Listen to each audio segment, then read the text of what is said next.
Hello दोस्तों, कैसे हैं आप लोग। उम्मीद करते हैं कि स्वस्थ होंगे, मस्त होंगे और अपनी पढ़ाई को कंटिन्यू जारी रखे होंगे।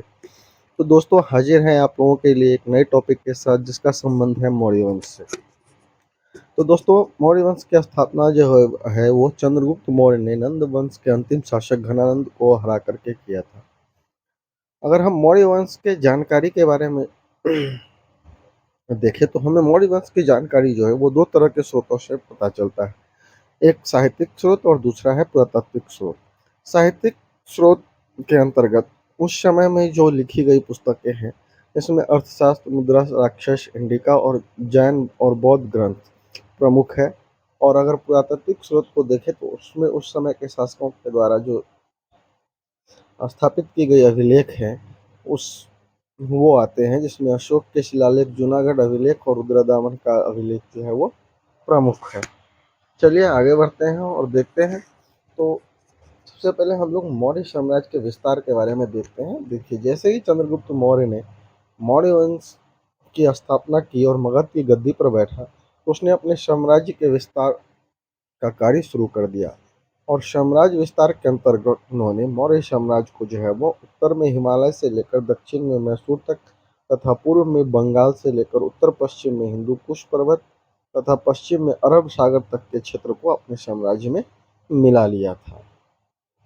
ठीक है, आप मैप में भी देख सकते हैं कि किस प्रकार मौर्य साम्राज्य का एक्सपेंशन होता है और वो एक बड़े भूभाग को अपने अंतर्गत मिला लेता है। अगर हम मौर्य वंश की शासक की बात करते हैं तो मौर्य वंश में कुल 8 शासक हुए हैं। कहीं कहीं पर 9 शासक की भी चर्चा है, लेकिन मुख्यतः 8 शासक ही हुए हैं, जिसमें चंद्रगुप्त मौर्य, बिंदुसार, अशोक, दशरथ मौर्य, संप्रति, शलीशुक, देवबर्मन और बृहद्रथ है। अगर हम इसके क्रम में देखें तो सबसे प्रथम शासक की अगर बात आएगी तो वो हो जाएगी चंद्रगुप्त मौर्य, और सबसे अंतिम शासक की बात होगी तो वो हो जाएगा बृहद्रथ। इस चैप्टर में जो हम लोग जिन शासकों के बारे में पढ़ने वाले हैं वो मुख्यतः 3 हैं, क्योंकि मौर्य वंश के विस्तार में इन्हीं तीनों का प्रमुख योगदान रहता है और इतिहास में भी इन्हीं तीनों के बारे में जानकारी मिलती है। बाकी के बारे में उतनी विस्तृत जानकारी नहीं मिलती और एग्जाम में भी क्वेश्चन यहीं से पूछे जाते हैं। और वो 3 प्रमुख शासक जो होने वाले हैं वो है चंद्रगुप्त मौर्य, बिंदुसार और अशोक। तो चलिए सबसे पहले हम चंद्रगुप्त मौर्य के बारे में पढ़ते हैं, उनके द्वारा किए गए कार्यों को देखते हैं। तो दोस्तों, चंद्रगुप्त मौर्य का जन्म जो है वो 342 बीसी में हुआ था। 342 बीसी या 345 ईसा पूर्व भी कह सकते हैं। इसके अलावा चंद्रगुप्त मौर्य को यूनानी लेखक जस्टिन तथा प्लूटार्क आदि ने अपने ग्रंथों में एंड्रोकोटस तथा सेंड्रोकोटस नाम से संबोधित किया है, जिसकी पहचान विलियम जोन्स ने 1793 में चंद्रगुप्त मौर्य के रूप में की थी। इसका मतलब ये हुआ कि उस समय के जो यूनानी लेखक थे जस्टिन तथा प्लूटार्क, उसने अपने अपने पुस्तकों में, जैसे जस्टिन ने अपने पुस्तकों में चंद्रगुप्त मौर्य को एंड्रोकोटस और प्लूटार्क ने अपने पुस्तक में चंद्रगुप्त मौर्य को सेंड्रोकोटस नाम से संबोधित किया है। और इसको जो बताने वाले थे वो विलियम जोन्स थे। इन्होंने 1793 में बताया कि जस्टिन और प्लूटार्क के पुस्तक में जिस एंड्रोकोटस और सेंड्रोकोटस का उल्लेख किया गया है वो कोई और नहीं बल्कि चंद्रगुप्त मौर्य ही था। इसके अलावा हमारे भारतीय लेखक थे विशाखादत्त, और उन्होंने एक पुस्तक लिखी है मुद्रा राक्षस। उसमें उन्होंने चंद्रगुप्त मौर्य के लिए वृषल शब्द का प्रयोग किया है, जिसका अर्थ होता है निम्न कुल में उत्पन्न। यानी कि मुद्रा राक्षस के अनुसार चंद्रगुप्त मौर्य का जन्म जो हुआ था वो निम्न कुल में हुआ था। इसके अलावा चंद्रगुप्त मौर्य को मौर्य वंश की स्थापना करने और नंद वंश के शासक घनानंद को हराने में जो सबसे अधिक योगदान दिया था वो चाणक्य ने दिया था, जिसे हम लोग विष्णुगुप्त और कौटिल्य के नाम से भी जानते हैं। और इस योगदान के बदले चंद्रगुप्त मौर्य जब गद्दी पर बैठता है तो वो चाणक्य को अपना प्रधानमंत्री के रूप में नियुक्त करता है। प्रधानमंत्री रहते हुए चाणक्य ने मौर्य प्रशासन के ऊपर एक पुस्तक लिखी जिसका नाम है अर्थशास्त्र, और इस अर्थशास्त्र का संबंध जो है वो राजनीति से है। इसका बहुत सारे लोग इनके नाम से कंफ्यूज हो जाते हैं और वो अर्थशास्त्र का मतलब इकोनॉमिक्स समझ लेते हैं। तो नहीं, इसका संबंध इकोनॉमिक्स से नहीं बल्कि पॉलिटी से था। ठीक है, इसके अलावा चंद्रगुप्त मौर्य जो है जैन गुरु भद्रबाहु के संपर्क में आता है और उससे वो प्रभावित होकर के जैन धर्म की दीक्षा लेता है और वह जैन धर्म का अनुयायी बन जाता है। इसके साथ ही चंद्रगुप्त मौर्य से जो संबंधित महत्वपूर्ण तथ्य है, चंद्रगुप्त मौर्य के शासन के समय में ही सेल्यूकस निकेटर के द्वारा मौर्य साम्राज्य पर हमला किया जाता है और चंद्रगुप्त मौर्य और सेल्यूकस निकेटर के बीच युद्ध होता है और इस युद्ध में सेल्यूकस निकेटर की पराजय होती है। और इस युद्ध की जानकारी जो हम प्राप्त होती है वो एपिनायस के द्वारा इस युद्ध के बारे में अपने पुस्तक में वर्णन किया है। तो एपिनियास के द्वारा लिखी गई पुस्तकों से ही हमें चंद्रगुप्त मौर्य और सेल्यूकस निकेटर के बीच हुए युद्ध के बारे में जानकारी मिलती है। युद्ध में पराजय होने के बाद सेल्यूकस निकेटर चंद्रगुप्त मौर्य से वैवाहिक संबंध भी स्थापित करता है और इसके तहत वो अपनी पुत्री कर्नेलिया की शादी चंद्रगुप्त मौर्य से कर देता है और युद्ध के संधि के अनुसार 4 प्रांत जो उसके साम्राज्य का हिस्सा होता है, काबुल, कांधार, हेरात और अमाकरन, चंद्रगुप्त को सौंप देता है। इस प्रकार मौर्य साम्राज्य का सीमा का विस्तार जो है वो अफगानिस्तान तक हो जाता है। इसके अलावा सेल्यूकस निकेटर का एक राजदूत होता है जिसका नाम होता है मेगास्थनी। तो सेल्यूकस निकेटर ने मेगास्थनीज को चंद्रगुप्त मौर्य के दरबार में रहने के लिए छोड़ देता है और चंद्रगुप्त मौर्य के दरबार में रहते हुए मेगास्थनीज के द्वारा मौर्य प्रशासन के ऊपर एक पुस्तक लिखी जाती है जिसका नाम है इंडिका। और ये मौर्य प्रशासन के बारे में जानकारी का एक बहुत ही महत्वपूर्ण स्रोत है और इसकी चर्चा हम स्रोत के अंतर्गत भी, साहित्यिक स्रोत के अंतर्गत भी कर चुके हैं। चंद्रगुप्त मौर्य की मृत्यु जो है वो 298 बीसी या 298 ईसा पूर्व में श्रवणबेलागोला जो कि वर्तमान के कर्नाटक राज्य के अंतर्गत आता है में संलेखना या उपवास विधि द्वारा होती है। वास्तव में जैन धर्म में एक परंपरा है कि जब जैन धर्म के मानने वाले या जैन धर्म के जो अनुयायी होते हैं, जब उनको लगता है कि उसे संसार से जो भी मिलना चाहिए वो उसे प्राप्त हो चुका है और अब उसके लिए संसार में रहना कोई उपयोगिता अब उसके संसार के लिए नहीं बची हुई है, तो वो अन्न जल ग्रहण करना छोड़ देते हैं। इसकी वजह से उनकी मृत्यु हो जाती है और इस विधि को संलेखना विधि कहा जाता है। तो चंद्रगुप्त मौर्य की मृत्यु भी जो होती है वो संलेखना विधि के द्वारा भी ही होती है। चंद्रगुप्त मौर्य की मृत्यु के बाद मौर्य साम्राज्य का अगला शासक जो बनता है वो बिंदुसार बनता है और वो 298 ईसा पूर्व या बीसी में मगध की गद्दी पर बैठता है। बिंदुसार को अमित्रघात के नाम से भी जाना जाता है, इसका अर्थ होता है शत्रु विनाशक। बिंदुसार जो होता है वो जैन धर्म का अनुयायी न होकर के आजीवक संप्रदाय का अनुयायी होता है। आजीवक संप्रदाय एक प्रकार का धर्म ही होता है जो नास्तिक विचारधारा का होता है। इसमें ईश्वर की कोई परिकल्पना नहीं होती है। ये धर्म जो है मानव कल्याण पर आधारित होता है और इस संप्रदाय की शुरुआत करने वाले जो थे उनका नाम था मखलीपुत्र गोशाल। इसके अलावा वायु पुराण में जो है बिंदुसार के लिए एक और नाम वायु पुराण में बिंदुसार के एक और नाम की चर्चा होती है जिसे भद्रसार कहा गया है। तो इस प्रकार से बिंदुसार को 3 अलग अलग नामों से जाना जाता था, बिंदुसार, अमित्रघात और भद्रसार। चंद्रगुप्त मौर्य के बारे में उस वक्त के यूनानी एक व्यक्ति थे जिनका नाम था स्ट्रेबो। उन्होंने बताया है कि चंद्रगुप्त मौर्य के दरबार में सीरिया के नरेश सीरिया के राजा एंटियोकस ने अपने दरबार में डायमेकस नामक एक राजदूत को भेजा था और डायमेकस को मेगास्थनीज का उत्तराधिकार माना जाता है। इसके अलावा बिंदुसार के समय में एक महत्वपूर्ण घटना घटती है। तक्षशिला के क्षेत्र में 2 विद्रोह होता है। इसमें पहले विद्रोह जो है वो बिंदुसार के पुत्र सुसीम के असफल प्रशासन के कारण हुआ होता है, क्योंकि तक्षशिला का गवर्नर उस समय में सुसीम होता है और उसके द्वारा जो वहाँ का प्रशासनिक कार्य है वो सुचारू रूप से नहीं संचालन हो पाता है, जिसकी वजह से विद्रोह हो जाता है। लेकिन अगर दूसरा विद्रोह का कारण की बात करें तो दूसरे विद्रोह के कारण जो है वो अज्ञात है, उसके बारे में कोई जानकारी नहीं मिलती है। उसके बारे में सिर्फ इतनी जानकारी मिलती है कि उस विद्रोह को दबाने का कार्य जो किया था वो बिंदुसार के दूसरे पुत्र अशोक के द्वारा किया गया था।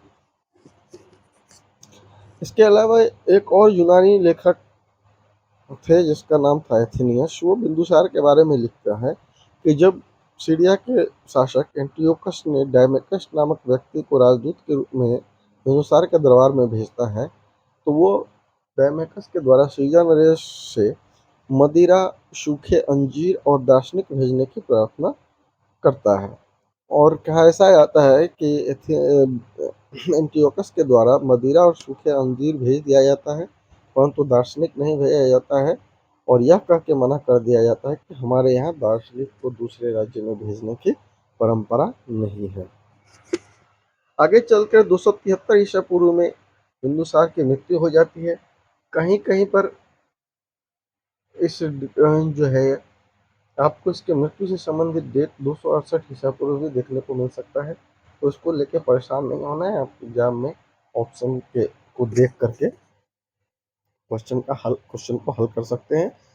जब भी पूछेगा तो दोनों में से कोई एक ही डेट रहेगा, तो आप जो डेट रहेगा उस डेट के साथ जाएंगे, और अगर दोनों पूछ देगा तो आप 273 ईसा पूर्व के साथ ही जाएंगे। ठीक है। इसके अलावा बिंदुसार के बारे में एक कथन प्रचलित है कि बिंदुसार को महान पिता का पुत्र और महान पुत्र का पिता भी कहा जाता है, क्योंकि इनके पिता चंद्रगुप्त मौर्य थे, वो भी एक महान शासक हुए, और इनका जो पुत्र था अशोक, वो भी एक महान शासक हुए। बिंदुसार का अगला जो सक्सेसर होता है, उत्तराधिकार होता है, वो अशोक होता है, और बिंदुसार की मृत्यु के बाद अशोक ही मौर्य साम्राज्य के गद्दी पर बैठता है। अगर अशोक की माता की बात करें तो उनका नाम सुभद्रांगी होता है, और जिस वक्त अशोक मगध की गद्दी पर बैठता है उससे पहले वो अवंती का राज्यपाल होता है। यानी अवंती एक महाजनपद ही होता है, जिसे जीत करके मौर्य साम्राज्य में मिला लिया जाता है, और उस क्षेत्र का देख रेख जो है वो अशोक के अधीन होता है राजा बनने से पहले। ठीक है। इसके अलावा अगर अशोक के बारे में हम जानकारी की बात करें तो अशोक के बारे में अधिकतर जानकारी हमें उन्हीं के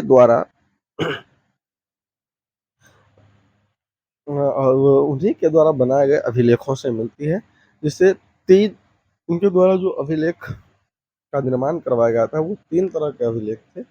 एक शिलालेख, दूसरा स्तंभ लेख तथा गुहा लेख। शिलालेख जो पत्थरों पर जो जानकारी लिखी अंकित थी उसे शिलालेख कहा गया। स्तंभ लेख जो खंभा की आकृति में बना करके उस पर जो उसके प्रशासन के बारे में लिखा हुआ मिला है उसे स्तंभ लेख, तथा गुफाओं के अंदर जो इनके बारे में लिखी हुई जानकारी मिली है उसे गुहा लेख कहा गया। भारत में शिलालेख यानी कि पत्थरों पर लेख लिखने का जो प्रचलन है वो सर्वप्रथम अशोक के द्वारा ही शुरू किया गया था। और अगर हम अशोक के शिलालेख की खोज से संबंधित तथ्यों को देखें तो इसकी खोज जो है वो सर्वप्रथम खोज जो है वो 1750 ईस्वी में पी पेंथेलर के द्वारा किया गया था, और इसकी जो संख्या है वो कुल संख्या 14 है। परंतु अशोक के अभिलेखों को पढ़ने में पहली सफलता 1837 ईस्वी में जेम्स प्रिंसप को मिली थी। यानी कि खोज जो है वो पिपेंथेलर के द्वारा 1750 में ही कर ली गई थी, लेकिन उस वक्त उनके अभिलेखों को पढ़ा नहीं जा सका था। उनके अभिलेखों को सर्वप्रथम पढ़ा जो गया था वो 1837 ईस्वी में जेम्स प्रिंसप के द्वारा। ठीक है।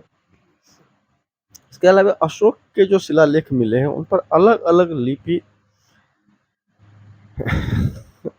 उन पर जो लिखी हुई संदेश है उसके लिए अलग अलग लिपियों का इस्तेमाल किया गया है, जिनमें अरमाइक, ग्रीक, खरोष्टी तथा ब्राह्मी लिपि का प्रयोग किया गया था। ठीक है। चलिए देखते हैं कि किन लिपि में लिखे हुए शिलालेख जो है वो किन जगहों से मिला है। तो पाकिस्तान की दो जगह है, शाहबाज गढ़ी और मानसेहरा, वहाँ से जो अभिलेख मिले हैं वहाँ, और उन अभिलेखों पर जो अशोक के संदेश लिखे गए हैं वो खरोष्टी लिपि में लिखी गई है। खरोष्टी लिपि की एक खासियत होती थी, इसमें उसके पहला पंक्ति जो होता था वो दाएं से बाएं की तरफ लिखा जाता था, और बाद की पंक्तियां जो है वो बाएं से दाएं की तरफ लिखा जाता था। ठीक है। इसके अलावा तक्षशिला, लखवान जो कि अफगानिस्तान के काबुल के आसपास का क्षेत्र है, वहाँ से जो शिलालेख मिले हैं उन पर दो लिपि का प्रयोग किया गया, कुछ पे अरमाइक लिपि और कुछ पर ग्रीक लिपि का इस्तेमाल हुआ है। इसके अतिरिक्त अशोक के स्तंभ लेख, लघु शिलालेख, स्तंभ लेख एवं लघु लेख, यानी इसके अलावा जो भी शिलालेख या अभिलेख प्राप्त हुए हैं उस सब पर ब्राह्मी लिपि का प्रयोग किया गया है। और अशोक के भारत में जितने भी शिलालेख मिले हैं उस पर जो है सो केवल ब्राह्मी लिपि का ही प्रयोग किया गया है। तो ये आप लोग ध्यान रखेंगे, इसमें कंफ्यूज नहीं होना है। अगर भारत के किसी भी अभिलेख के बारे में पूछा जाएगा कि किस लिपि का प्रयोग किया गया था तो वो हो जाएगा ब्राह्मी लिपि। इसके अलावा अशोक के जो 14 शिलालेख मिले हैं उसमें से जो 13वां शिलालेख है उसमें कहा गया है, उसमें लिखा हुआ है कि अशोक के शासक बनने के 8 वर्ष के बाद जो है सो अशोक ने कलिंग पर आक्रमण कर दिया और कलिंग के साथ युद्ध किया और उसमें जो है अशोक की विजय हुई। लेकिन ये विजय उसकी आखिरी विजय होती है, क्योंकि इस युद्ध में हुए रक्तपात को देख करके अशोक का हृदय परिवर्तन हो जाता है और यह युद्ध की नीति को त्याग देता है। और अगर हम कलिंग युद्ध की समय की बात करें तो कलिंग युद्ध जो है वो 261 ईसा पूर्व में लड़ा गया था। ठीक है, कलिंग युद्ध में से कि हम बता चुके हैं कि कलिंग युद्ध से अशोक के जीवन पर जो है वो बहुत गहरा प्रभाव पड़ता है और उसने अहिंसा, सत्य, प्रेम, दान और परोपकार का रास्ता अपना लिया। उसने युद्ध की नीति को त्याग दिया और उसने अहिंसा, सत्य, प्रेम, दान, परोपकार का रास्ता अपना लिया।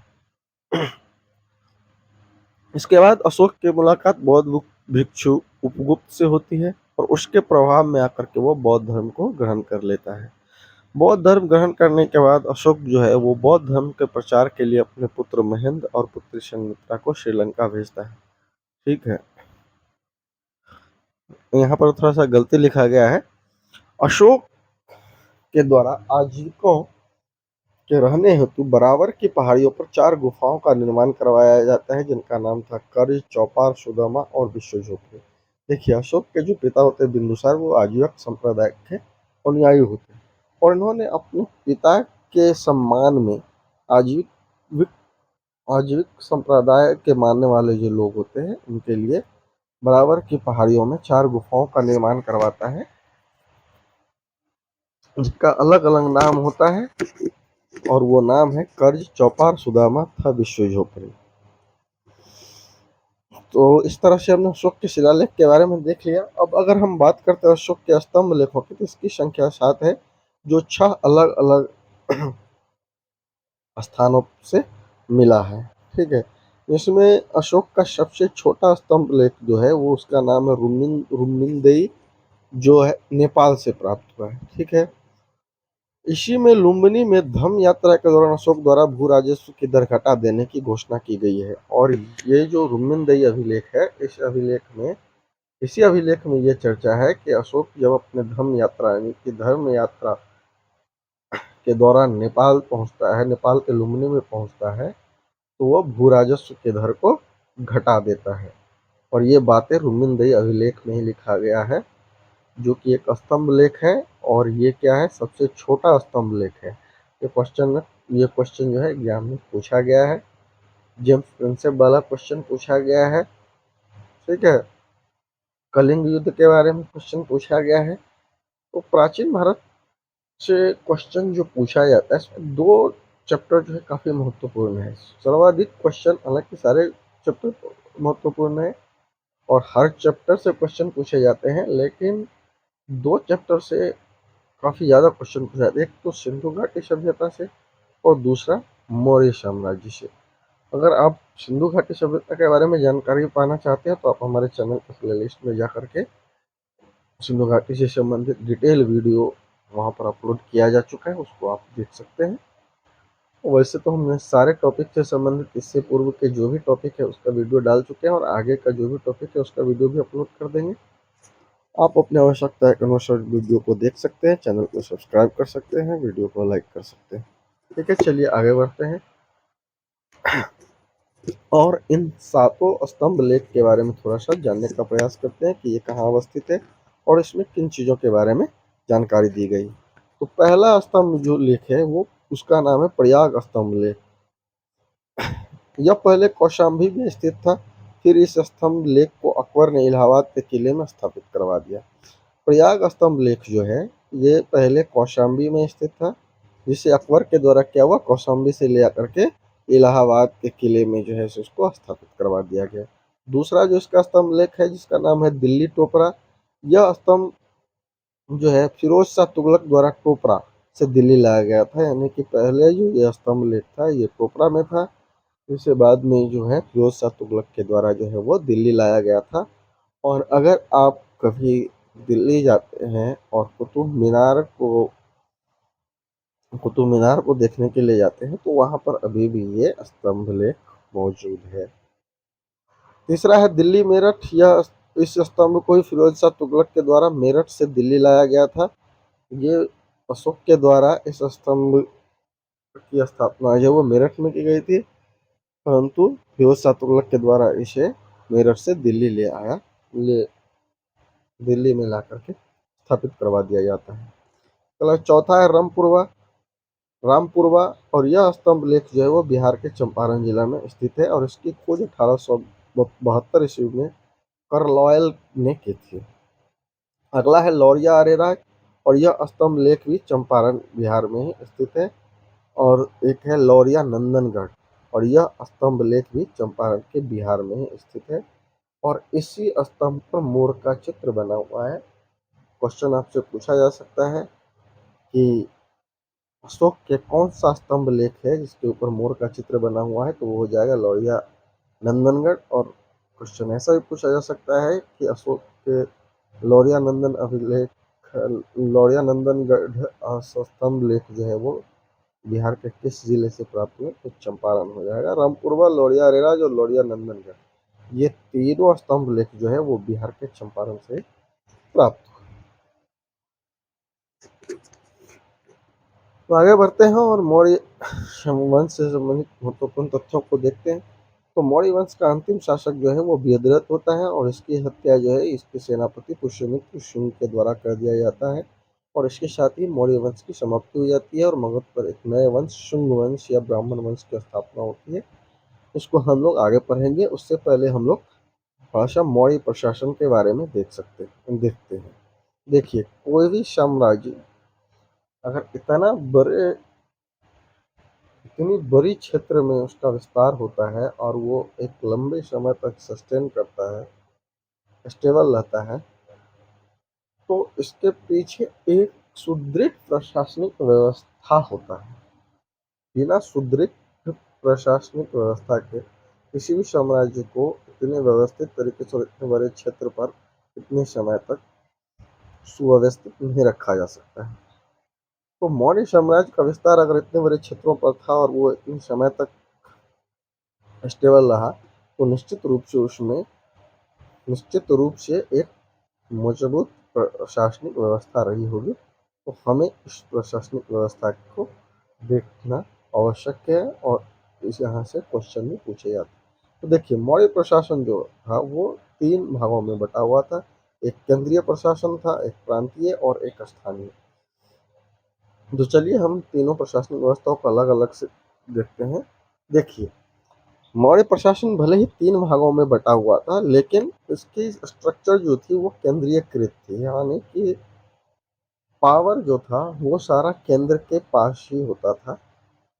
और केंद्र के जो महत्वपूर्ण व्यक्ति होते थे वो सम्राट होते थे, यानी कि साम्राज्य की सर्वोच्च शक्ति जो होती थी वो सम्राट में ही निहित होती थी।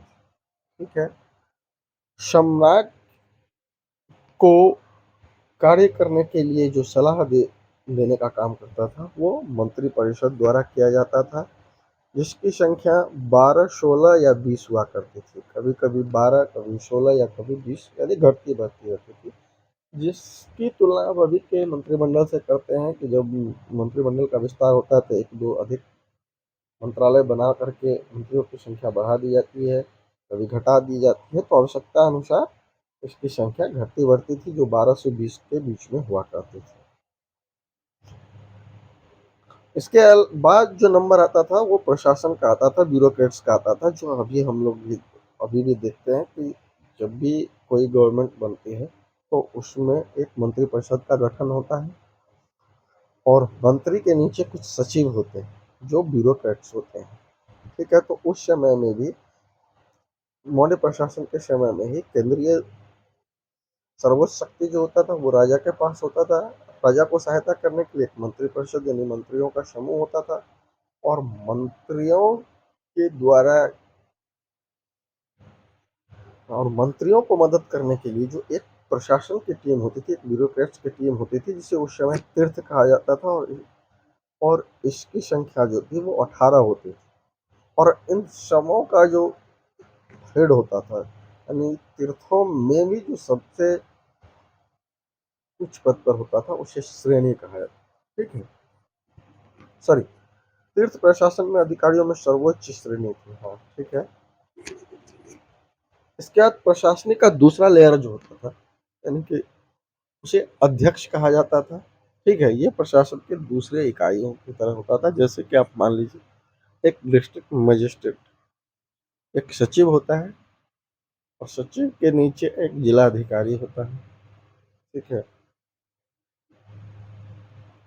एक मंत्रालय का अपना एक सचिव होता है, उस मंत्रालय के बहुत सारे डिपार्टमेंट होते हैं, जो सचिव जिसको ऑन करता है, और फिर उसके नीचे एक डिस्ट्रिक्ट मजिस्ट्रेट की टीम होती है। तो इसी तरह से 18 तीर्थ होते थे, और उनके नीचे भी एक टीम होती थी, और उनके नीचे जो प्रशासनिक टीम होती थी उसे अध्यक्ष कहा जाता था। ठीक है, इसके अलावा मौर्य वंश के समय में जासूसी की व्यवस्था भी होती थी, जो अभी भी हर देश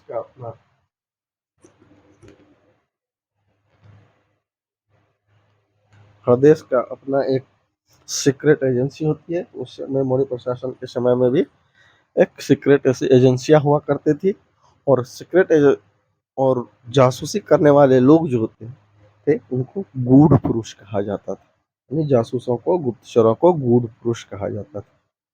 चलिए और आगे देखते हैं।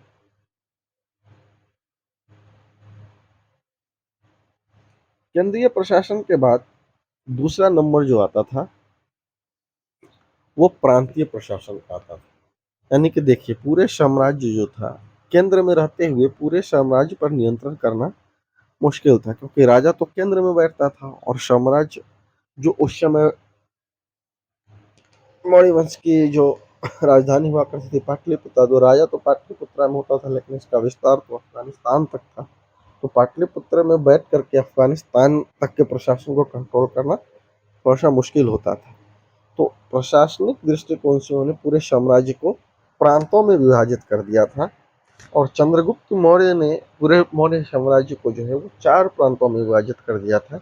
लेकिन जब अशोक शासक बनता है तो प्रांतों की संख्या 5 हो जाती है, क्योंकि उन्होंने एक राज्य कलिंग को जीत करके मौर्य साम्राज्य बना लेता है, और उसे एक अलग प्रांत बना देता है। ठीक है,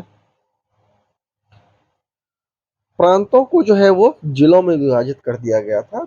सेम अभी की तरह था, जैसे भारत एक देश है जिसे कई राज्यों में बांटा गया है, फिर राज्यों को जिलों में बांटा गया, तो उसी तरह से मौर्य साम्राज्य एक देश था।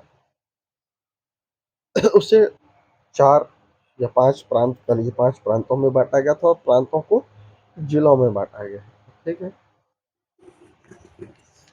और जिलों के जो प्रमुख होते थे उन्हें रज्जुक या प्रादेशिक कहा जाता था, और जिनका काम होता था प्रशासन और भू राजस्व व्यवस्था के साथ साथ न्याय व्यवस्था का भी देख रेख करना, यानी कि रेवेन्यू भी कलेक्ट करना, प्रशासन को भी संभालना, और न्यायिक व्यवस्था। क्योंकि अब अगर कोई क्राइम अफगानिस्तान में होता हुआ, या कोई डिस्प्यूट अफगानिस्तान में हुआ, तो उसको न्याय के लिए, न्यायिक व्यवस्था के लिए पाटलिपुत्र आना बड़ी मुश्किल सिचुएशन होती थी।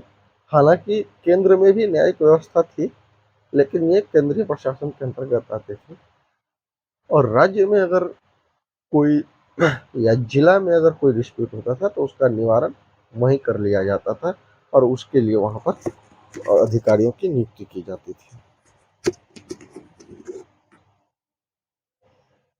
और प्रशासन के सबसे निचला जो स्तर था वो था स्थानीय प्रशासन का। ठीक है।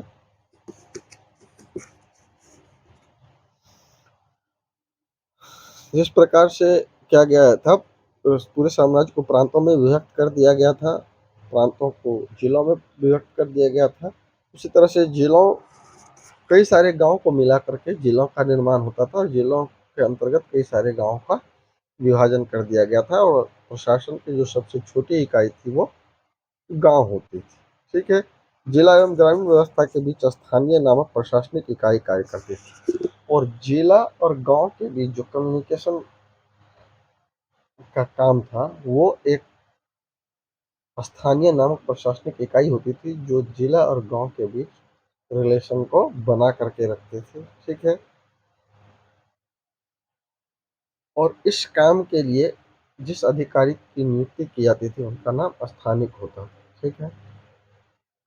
प्रशासन की अगर सबसे छोटी इकाई की बात करें तो वो गांव थी, और उसका जो हेड होता था उसे ग्रामीण कहा जाता था।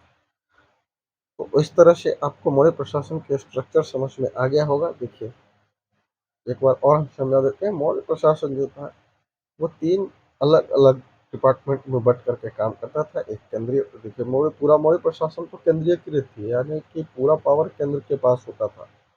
और केंद्र की पूरी शक्ति किसमें निहित थी? राजा में।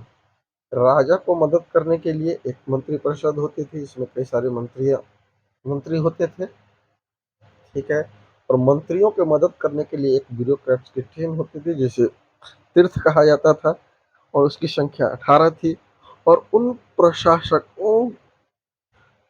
प्रशासनिक अधिकारियों को मदद करने के लिए भी एक सेकंड लेवल के पदाधिकारियों का भी टीम होता था, जिसे अध्यक्ष कहा जाता था, और वो अपने अपने विभाग के हेड होते थे। ठीक है। इसके अलावा जासूसी व्यवस्था भी थी, और जासूसी करने वाले लोगों को गूढ़ पुरुष कहा जाता था। इसके अलावा लेकिन उसी प्रशासन से पूरे साम्राज्य के प्रशासन को नियंत्रित करना थोड़ा सा मुश्किल होता था। इसीलिए साम्राज्य को जो है वो प्रांतों में विभक्त कर दिया गया था, और फिर प्रांतों के लिए अलग प्रशासनिक व्यवस्था होती थी।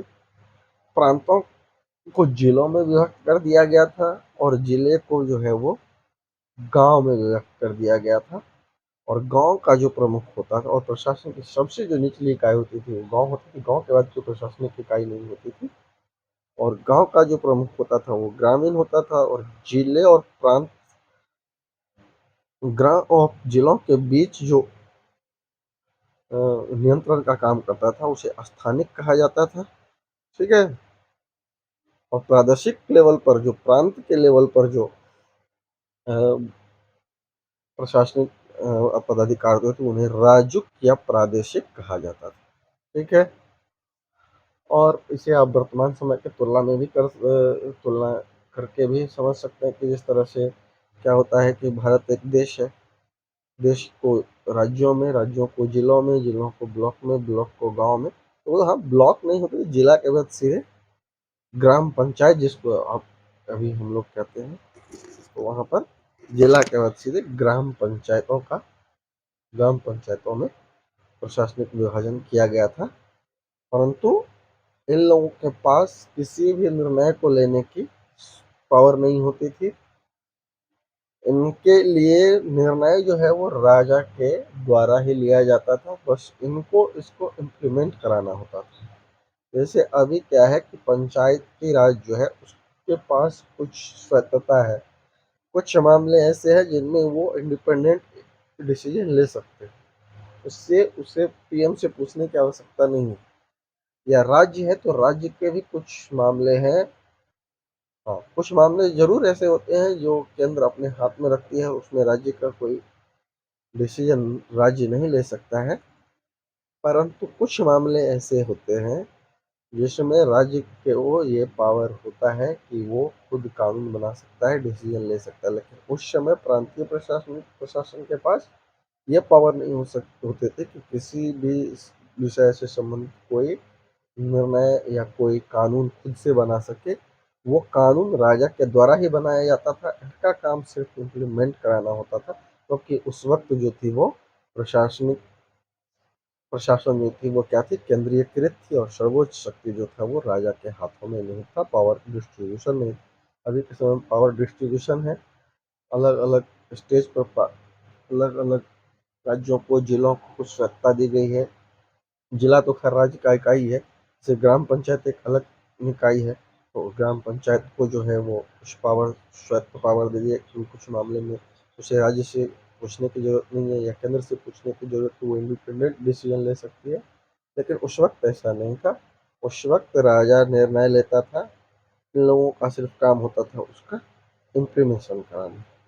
ठीक है, उम्मीद करते हैं कि वीडियो आप लोगों को अच्छा लगा होगा। वीडियो अगर अच्छा लगा है तो आप लोग मेरे चैनल को सब्सक्राइब कर दीजिए, वीडियो को लाइक कर दीजिए, और अगर आप लोग चाहते हैं कि हम वीडियो बनाना जारी रखें तो आप लोग अधिक से अधिक वीडियो को शेयर कीजिए, और सब्सक्राइबर की संख्या कम से कम 100 तो पहुंचा ही दीजिए इस वीडियो के बाद, ताकि हम अगला वीडियो आप लोगों के लिए जल्दी से जल्दी लेकर के आ जाए। धन्यवाद।